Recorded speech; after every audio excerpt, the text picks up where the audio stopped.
तो अब सवाल ये उठ रहा है कि दरअसल मुसलमानों ने किसको वोट डाला है। अगर उन्होंने प्रो बीजेपी वोट डाला है तो आखिरकार किसके कहने पर डाला है। साजिद रशीदी यहां पर खुले तौर पर कह रहे थे कि उन्होंने बीजेपी को इस बार वोट डाला है और ये कह रहे थे कि उसकी वजह क्या है, कारण क्या है, वो भी उन्होंने एक साथ गिना दिए। तो मुस्लिम बहुल इलाकों में बंपर वोटिंग हुई है, 65% से ज्यादा यहां पर मतदान हुआ है। वहीं आप से क्या मुस्लिम वोट छिटक गया है, ये एक बड़ा सवाल बना हुआ है।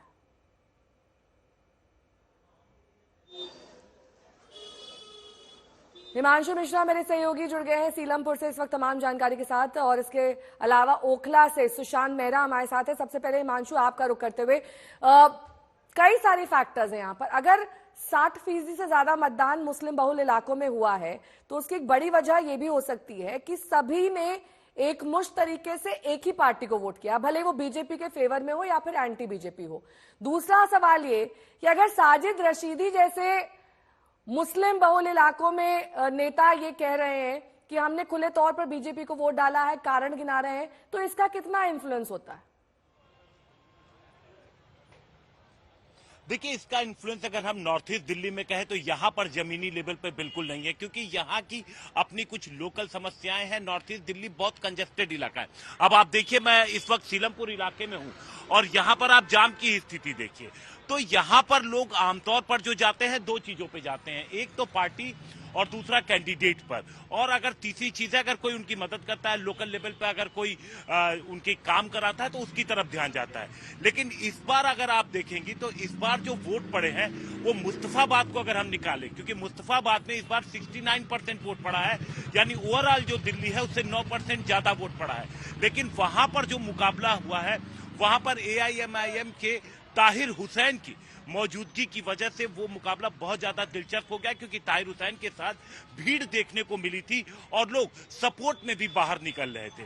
बाबरपुर की अगर हम बात करें तो पिछली बार जो आम आदमी पार्टी के 2020 में कैंडिडेट थे, उनको 56% जो टोटल वोट पड़ा था उसका 56% उनको वोट मिला था और 28% उनका विनिंग मार्जिन था। यानी आप सोचिए लगभग डबल इन्होंने जितना वोट पाया था आम आदमी पार्टी के, उसका आधा नेक्स्ट पार्टी को मिला था। लेकिन कांग्रेस ने इस बार जिस तरीके से मोर्चा खोला है और जगह जगह पर लड़ाई लड़ी है, उसकी वजह से इंटरेस्टिंग हुआ है मामला, और कहीं न कहीं लोगों को लग रहा है कि जो कांग्रेस के परंपरागत वोटर्स थे वो वापस कांग्रेस की तरफ गए हैं, और यही वजह है कि एक संशय की स्थिति सभी लोगों के मन में है। हमने यहाँ कई लोगों से नेहा बात की और कोई भी बीच आखिर ऐसा क्यों हुआ है, ये सवाल लगातार उठ रहा है कि बीजेपी को एलानिया तौर पर वोट देने वाले ऑल इंडिया इमाम एसोसिएशन के अध्यक्ष साजिद रशीदी का कहना पड़ा, वो इस धारणा को तोड़ना चाहते हैं, मुसलमान बीजेपी को वोट नहीं करते। सुनिए वो क्या कुछ कह रहे हैं।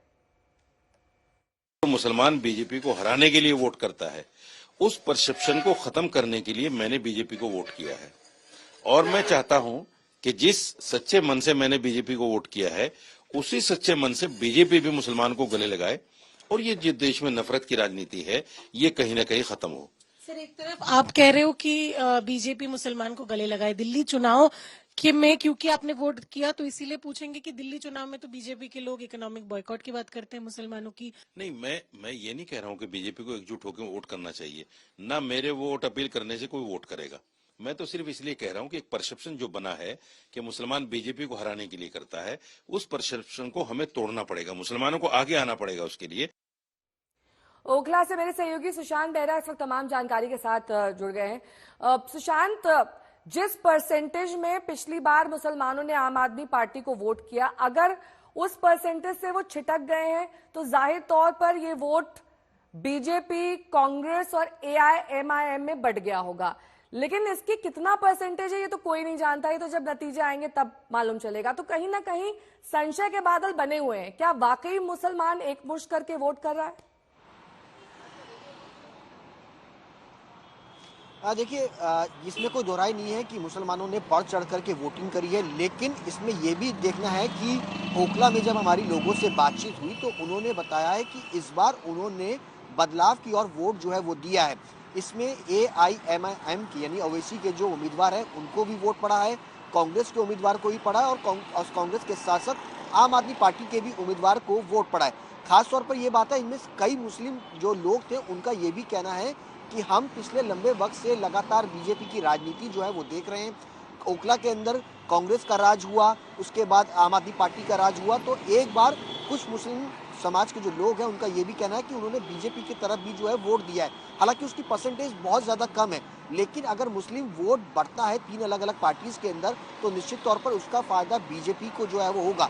खास तौर पर दिल्ली में नेहा में अगर बात करूं तो 2 विधानसभा हैं, जिसमें एक तो मुस्तफाबाद और एक ओखला, जहां पर एआईएमएम के उम्मीदवार को उतारा गया। लेकिन बाकी दिल्ली के अंदर अगर बात की जाए, चाहे वो बाबरपुर हो, सीलमपुर हो, इन विधानसभाओं के अंदर आम आदमी पार्टी को अच्छा खासा वोट जो है वो मिला है। वहां पर कांग्रेस का वोट परसेंटेज काफी कम जो है वो नजर आया मुसलमानों के बीच में, लेकिन ज्यादातर झाड़ू आम आदमी पार्टी के साथ जो है वो जाते हुए नजर आए। लोगों का साफ तौर पे कहना था कि उनके इलाके में आम आदमी पार्टी ने अच्छा काम किया है, या फिर उनके पास बीजेपी को हराने के लिए और दूसरा ऑप्शन नहीं है, इसलिए वो आम आदमी पार्टी के साथ जाना चाहते हैं। ये परसेप्शन जो है सिर्फ 2 विधानसभाओं के अंदर नजर आया, जहाँ पर मुस्लिम वोट जो है वो बटा हुआ दिखा।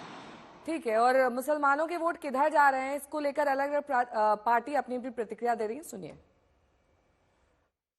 नहीं तो इसमें क्या, कुछ मुस्लिम तो पहले भी वोट करते। भाई शाहनवाज क्या थे, मुसलमान ही थे, वो भी तो थे बीजेपी में। अपने क्या नाम है, अटल जी के समय नकवी साहब भी मंत्री थे, शाहनवाज। तो ऐसा नहीं है कि मुसलमान बिल्कुल ही नहीं है बीजेपी के पास, बट 1-2-3% का ये मतलब नहीं है कि पूरा समाज, ये पूरी एक कम्युनिटी जो है किसी के साथ रहे। थोड़ा बहुत सब में रहता है।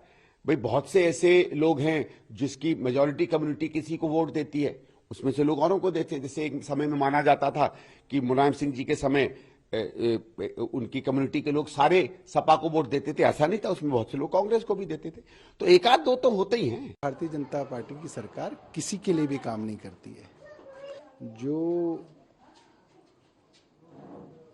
कुंभ में लोग मारे गए, जिनकी लाशें तक नहीं मिल रही, वो सब तो सनातनी थे। जो गुजरात के मोरबी के पुल पे 350 लोग मारे गए, वो हिंदू थे। जब 3 ट्रेनें टकराती हैं और सैकड़ों लोग मारे जाते हैं, वो सभी हिंदू होते हैं। तो ये सरकार ना मुसलमानों के लिए है, ना हिंदुओं के लिए है, ना किसी और धर्म और जाति के लिए है। ये लोग सिर्फ और सिर्फ बड़े बड़े उद्योगपतियों के लिए सरकार चलाते हैं। सुशांत मेहरा जुड़े हुए हैं लगातार तमाम जानकारी के साथ।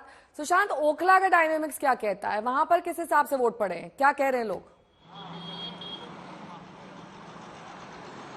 देखिए नेहा, ओखला के अंदर खास तौर पे अगर बात की जाए, मैं ओखला में मेरी मौजूदगी और यहाँ पर जमकर वोटिंग जो है वो हुई, लेकिन यहाँ पर लोगों का रुझान आम आदमी पार्टी से थोड़ा सा खिसक करके जो एआईएम के जो उम्मीदवार है उनकी तरफ जाता हुआ ज्यादातर दिखा। उन्होंने कहा कि वो पिछले लंबे वक्त से सीए एनआरसी के मामले के अंदर जेल में बंद है, और अगर उनके वोट से अगर वो बाहर आ सकते हैं तो उनको वोट जो है वो देना चाहिए। हालांकि पिछले लंबे वक्त से लोगों का ये भी कहना है कि यहाँ पर जो कैंडिडेट हैं आम आदमी पार्टी की तरफ से, उनकी तरफ से काम जो है वो नहीं किए गए। आखिरी मौके पर आकर के उन्होंने लास्ट के 2 महीने जो है वो काम किया, लेकिन कई सारी सड़कें जो है वो टूटी हुई हैं, सीवर जाम है, काम नहीं हुए, जिसके कारण उनमें नाराजगी भी जो है वो साफ तौर पर दिखी। मैं आपको बता दूं कि ओखला के अंदर 4 वार्ड्स आते हैं। बाटला हाउस, जाकिर नगर ये वार्ड्स है, और उसके अलावा सरिता विहार, मदनपुर खादर भी वार्ड है, जो कि काफी लंबे वक्त से अगर कहा जाए तो बहुत बहुत शुक्रिया सुशांत इस तमाम जानकारी के लिए आपका।